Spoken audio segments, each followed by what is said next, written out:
Olá, bem-vinda, bem-vindo ao curso Os Verdadeiros Problemas e Desafios dos Regimes Próprios de Previdência Social. E eu quero começar já te dando informação.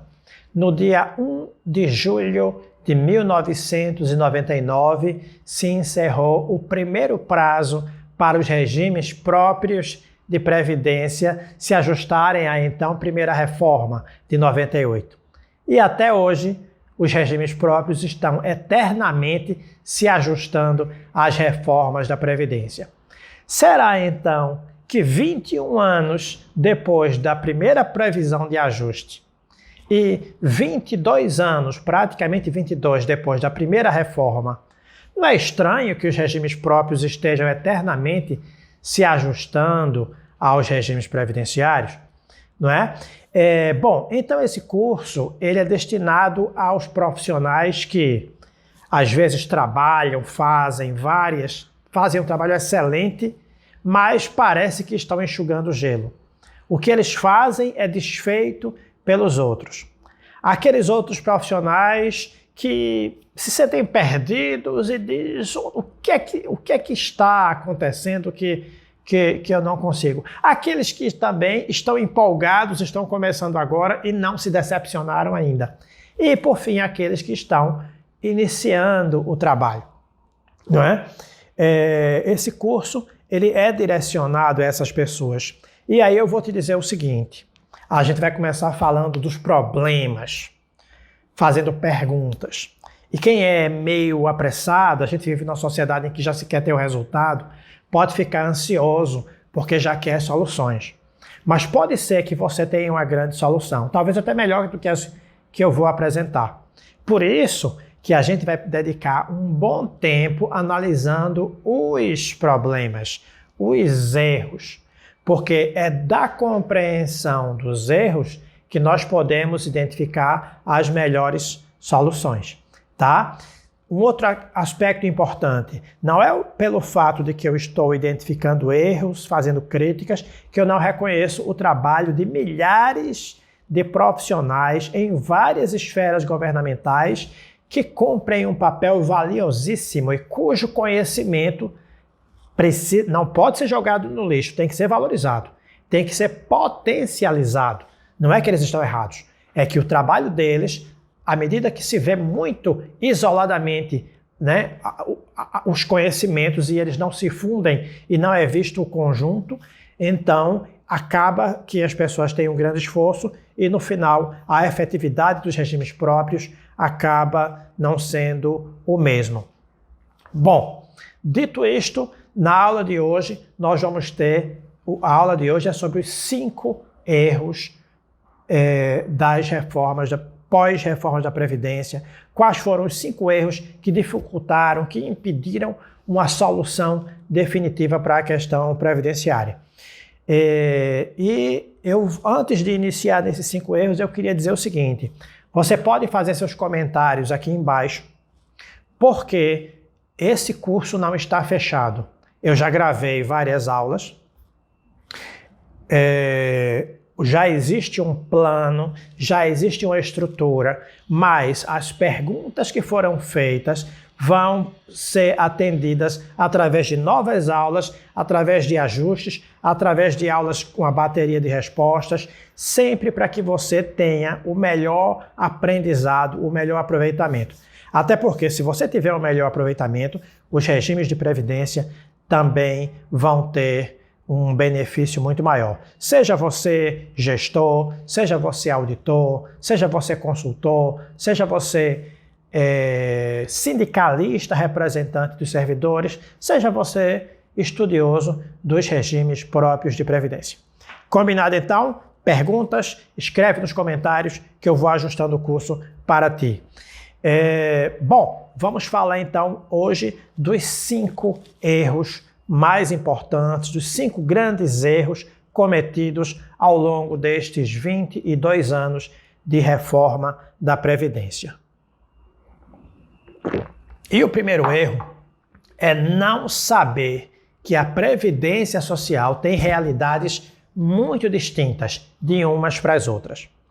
Infelizmente, o que a mídia coloca o que é algo ultra simplificado e, infelizmente, vários especialistas, né, colocam algo muito simplificado. Nas nossas próximas aulas eu vou aprofundar para você um tema que eu já vou te adiantar, que é o seguinte: o regime geral é uma realidade. Os regimes próprios de previdência social são outra, totalmente diferente. Mas não é só isso. O regime próprio da União tem uma realidade. Os estados são diferentes. E não apenas os estados são diferentes da União. Os estados entre si são diferentes. E se você vai para os municípios, as peculiaridades de cada um aumenta ainda mais. Então, pensasse numa solução sem ignorando essas peculiaridades, ignorando o que deu certo e o que está dando errado, é um erro muito grave. E esse foi um erro cometido ao longo de todos os períodos. Pergunto a você, durante as discussões da reforma, você que já teve outras oportunidades de acompanhar as mudanças da reforma, ou você que só viu esta, isso foi dito para você? Alguém disse para você, existem realidades distintas e cada qual exige... Existem municípios que têm uma poupança previdenciária formada, interessante. E existem outros que não têm poupança nenhuma e é só déficit. Você sabia disso? O regime geral tem várias fontes de financiamento. Os regimes próprios têm apenas a fonte de financiamento dos seus servidores e do erário, do ente federado, não é? Para começar, esses são os erros que nas próximas aulas nós vamos explorar. O segundo erro que eu queria observar é a superficialidade e os lugares comuns dos falsos especialistas. Eu vou te contar duas histórias. Quando eu estava começando a estudar Previdência, a reforma da Previdência de 98, eu tentando elaborar uma estratégia de financiamento, me debrucei sobre a questão atuarial, eu não sou atuário, né? Não, eu sou advogado, e aí teve um crítico da Previdência que foi fazer uma palestra, chegou a escrever livro, inclusive, né? E o crítico da reforma da Previdência dizia o seguinte: olha, o problema da gente é a capitalização. Isso foi lá pelo ano 2000. Porque a capitalização é individual. Aí eu questionei, eu disse assim, olha, mas não é possível existir capitalização coletiva? Aí ele disse, não, capitalização coletiva é repartição. Aí eu estranhei, porque para mim repartição simples é uma coisa, capitalização é outra. Fui estudar e vi que aquele especialista crítico da reforma da Previdência não sabia o que estava falando.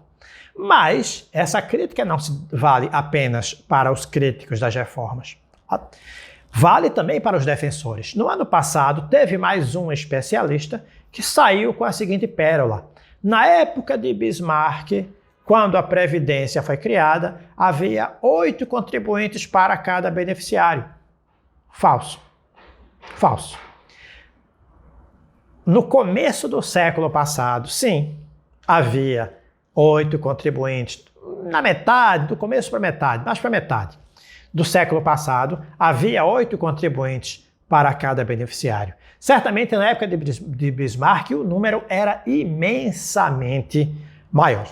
Não é? Quando Bismarck concebe a Previdência, o número era imensamente maior. Então, existem especialistas que se arvoram a ser especialistas e a gente vai explorar, vai entender esse perfil de pessoa para que você possa identificar quem é especialista e quem é charlatão e que apontam o problema e te dão a solução sem saber, né? Sem saber o que é que está. E a gente acaba sendo guiado por cegos, né? A terceira questão, o político e o previdenciário. Isso é uma coisa muito séria, pessoal. As reformas previdenciárias foram concebidas por pessoas internamente, por pessoas que concebiam um funcionamento. Chegavam até a entregar para os governos, governo federal e estaduais, esse projeto de reforma. Esses governos pegavam, aprovavam as normas, só que essas normas precisavam também de aplicação. E aí, o que é que acontecia na hora de aplicar? Os governos simplesmente ignoravam a responsabilidade deles. E aí as reformas se tornavam incompletas. se tornando incompletas, eram ineficazes e lá na frente precisavam de novas reformas.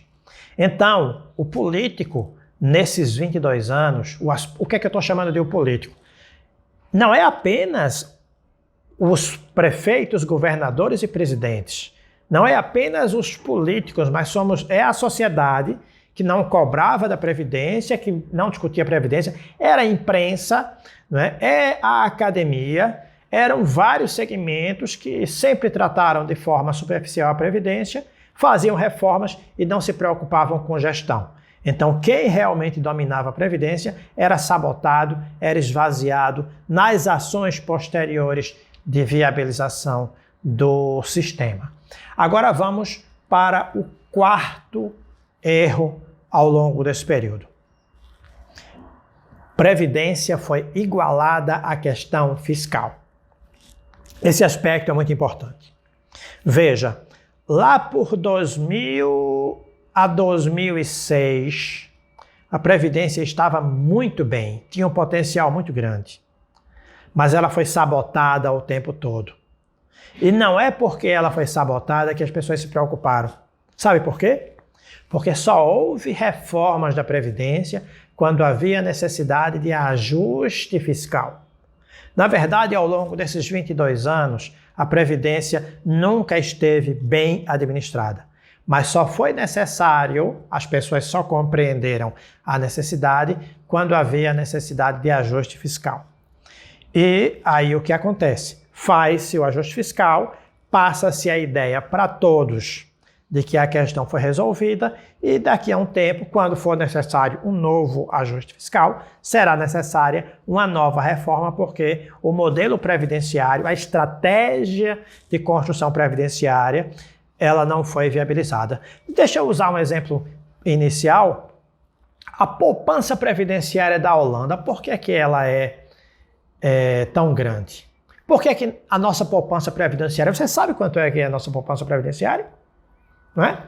Então, esse aspecto ele não é discutido na hora dos chamados ajustes fiscais. E por fim, e já antecipado por esse tópico que eu apresentei agora, nós nunca tivemos macroindicadores da Previdência. O que é que eu estou querendo dizer com isso? Quando houve a reforma de 98, quais eram as metas, quais eram os indicadores que nós queríamos atingir? Quando nós fizemos a de 2003, quais eram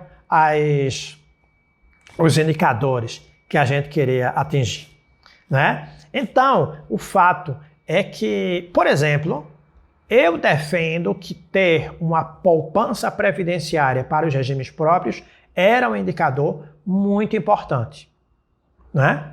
Era um indicador muito importante. Em nenhum momento, eu vou falar isso sem medo de errar, nesses 22 anos que eu vivi, em nenhum momento os regimes próprios de previdência foi discutido uma estratégia para a formulação de macroindicadores, de metas que os regimes pretendiam atingir nesse sentido. E aí, lá no começo eu falei em 5 erros, eu vou falar o 6º. Vou acrescentar mais um aqui, lá no começo eu corrijo na edição, né? O segurado sempre foi chamado a pagar o pato, mas os governos nunca fizeram a parte deles. Como é que é isso? Aquele discurso, vocês estão vivendo mais, por isso as regras são mais rigorosas. E aí, o que é que acontece? O que é que acontecia? As regras se tornavam mais rigorosas, mas os governos não cumpriam a parte deles. Qual era o resultado? Daqui a alguns anos, as regras precisavam ficar rigorosas novamente, porque não houve a parte do governo. Isso também será registrado, não é? E vale a pena a gente fazer um passeio sobre esses erros para que a gente possa compreender como é possível acertar e como é possível construir uma estratégia que respeite o segurado, que garanta o desenvolvimento econômico e sustentável do país, que impulsione o desenvolvimento econômico do país e que também garanta a sustentabilidade das finanças públicas. Até a próxima aula.